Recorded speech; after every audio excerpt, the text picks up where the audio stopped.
Welcome back to Sam's Trucks. Today we're going to be talking about dirt bikes, not trucks, because dirt bike season's coming, and people are looking, you're trying to figure out what to buy. So I'm going to give you a bit of a rundown on what to look for if you're buying a new dirt bike. I've probably had 20 or 30 of them in my life, so I'll give you a bit of a rundown and price and all that, what you should be paying depending on if it's a 2-stroke, 4-stroke, whatever, and we'll just go through it. This is a KX250 I picked up last week or 2 weeks ago now, and it's a little rough, but it needs some work.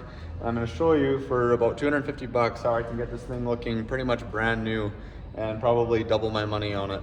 I might keep it, I don't know. Anyways, let's jump into the video and we'll go from there. Like I was saying, this is a 2000 KX250.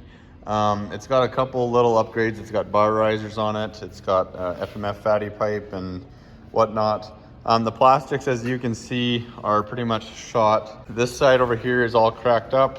Good, so I ordered a completely new plastic kit. Now on Amazon, I ordered a kit that has updated looking plastics so that it looks like a 2010, 2011 kind of model. So quite a bit more fast looking or whatever you want to call it. I bought the bike for 2,000 bucks. I'm into it for 2,250 now, and the rear shock needs to be rebuilt because it's leaking oil like crazy. We're gonna clean up the rims, we're gonna clean up the tires. The front forks are good.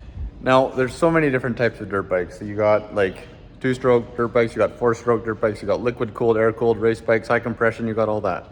Now, if this is gonna be your first dirt bike ever, there's two different types of bikes that I'd go for. 2-stroke or air-cooled 4-stroke, like more of a trail bike, low compression, because if you're getting into high compression 4-stroke stuff, high maintenance, high cost, and stuff just go wrong really quick if you don't know what you're doing and you don't know how to fix anything. My recommendation for a new, like a 20-year-old, guy would be a 125 2-stroke. Honda, Yamaha, Suzuki, what's the other one? Kawasaki, which is what this one is, or KTM.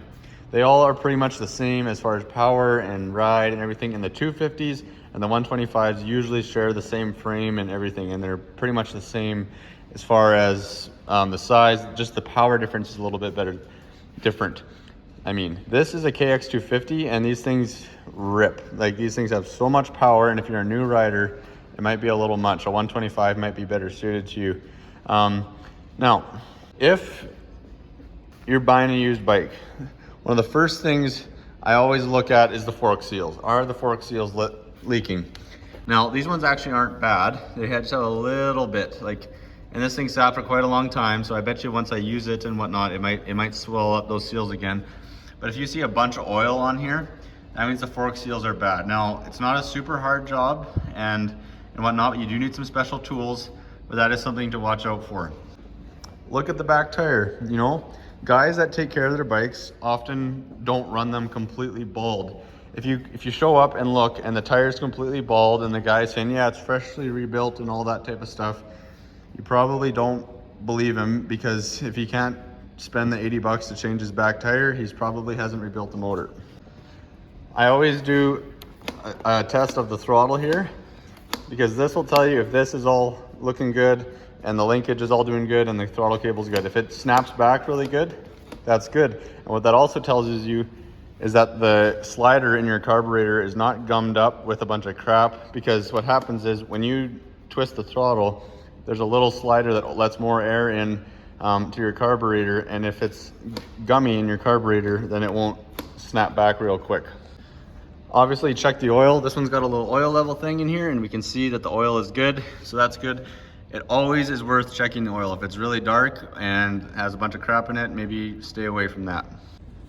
Also very important, check the radiator, because if it's bent or cracked, that's going to be giving you problems. Now, one thing you can do with 2-strokes, it's really easy. Well, I guess with 4-strokes as well, but 2-strokes, it's even easier.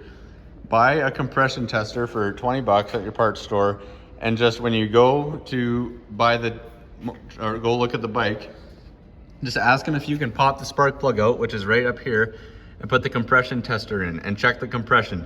The easiest thing to do is go online and look up the year and the model of the bike and look up what is the factory compression when the motor is rebuilt on this particular bike, and it'll tell you like 120 psi or 85. I don't even know what bike compressions are. It's been so long. But then when you go to check it, you'll know what the compression is. And how you check compression is pretty much you put your little compression gauge on and you just pull your kicker out and you just kick it over and watch the needle bounce, and where it maxes out, that's what the compression is. Behind this, there's an air filter.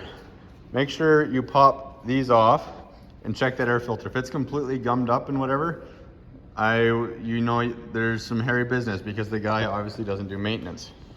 One time I bought a bike and I wasn't really thinking straight when I bought it, and I got it home and checked it, and there was a sock stuffed in the air box as the air filter. I kid you not. So you got to watch out, because, you know, guys, especially two-stroke guys, for some reason are a little bit wilding out in these streets.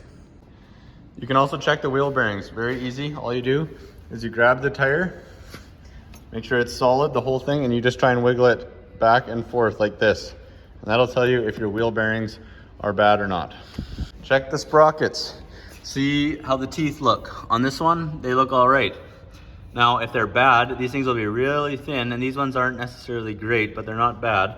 They'll be really thin, and if they're really, really bad, they'll be bent as well. And you don't want to be running sprockets like that, because then you'll be slipping, your chain will be slipping, and the front one's right here. So make sure you check that.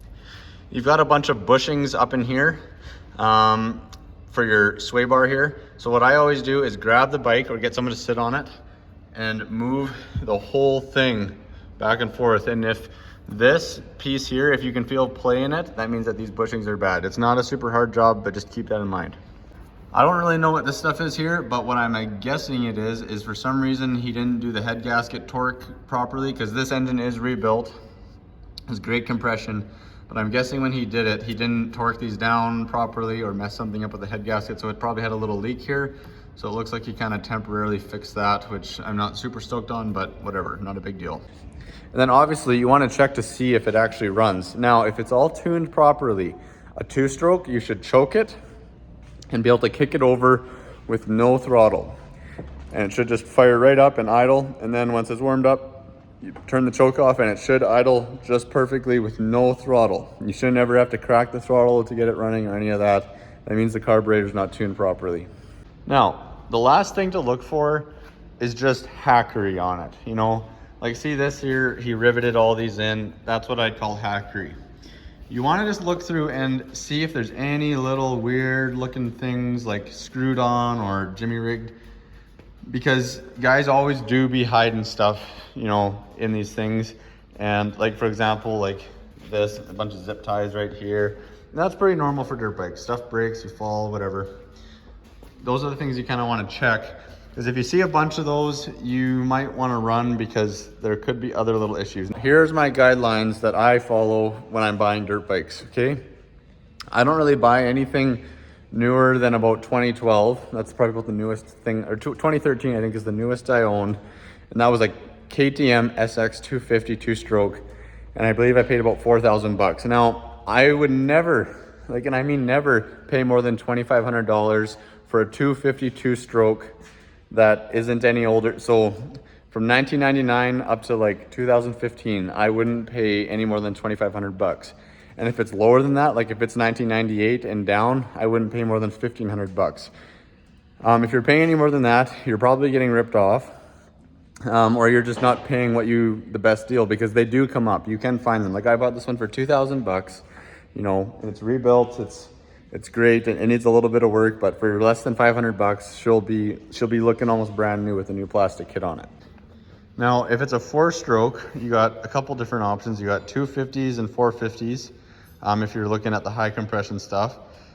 I personally am a bigger fan of the 450s because people don't really rev them out as high. The 250s seem to have a lot more problems because guys just beat the crap out of them, and rings start going, timing chains. The nice thing about 2-strokes is there's no timing chains. It's just piston, rings, you know, no timing chains, no camshaft, no valves. It's just got reed valves in the front. Very simple motor. So if you're looking for something simple, go with the 2-stroke. You will not be disappointed. Here's what I'm going to tell you. Do not buy a 450F, a 250F in any brand that's older than 2011. Just don't. Unless you know and have proof that it is completely rebuilt, because it is not worth it. And if it's completely rebuilt, I wouldn't pay any more than $4,000 or $5,000 for it. And I stick to that rule because I've had 450s, I've had 250s, and they just are problems because, you know, all it takes is one ride and they get really hot and revved out and timing chain stretches, and before you know it, you're having problems and just endless stuff like that. I personally stay away from older 250s and 450 high compression motors because they just have problems. Once they have more than about 15, 20 hours on them, they're kind of a ticking time bomb. And like I said, two strokes are much easier to rebuild. So if you blow it up, I kid you not, in 2 hours, you can have the top end rebuilt, or even 1 hour. Like, they're not very hard to do. So to conclude all this, I personally just never pay more than $2,500 for a dirt bike because you can find them. Like, and I'm talking like, it's funny that the smaller CC you go, so if you go to a 125 or an 80, they actually seem to get a little bit more expensive. But again, you can find good two-stroke dirt bikes, like 50 all the way to 250 for under 2,500 bucks. They might need a little bit of TLC, but that's okay. If you're getting into dirt biking, you're gonna have to get into fixing stuff. And if you are the type of person that likes dirt biking, I'm assuming that you are that type of person that likes fixing stuff too.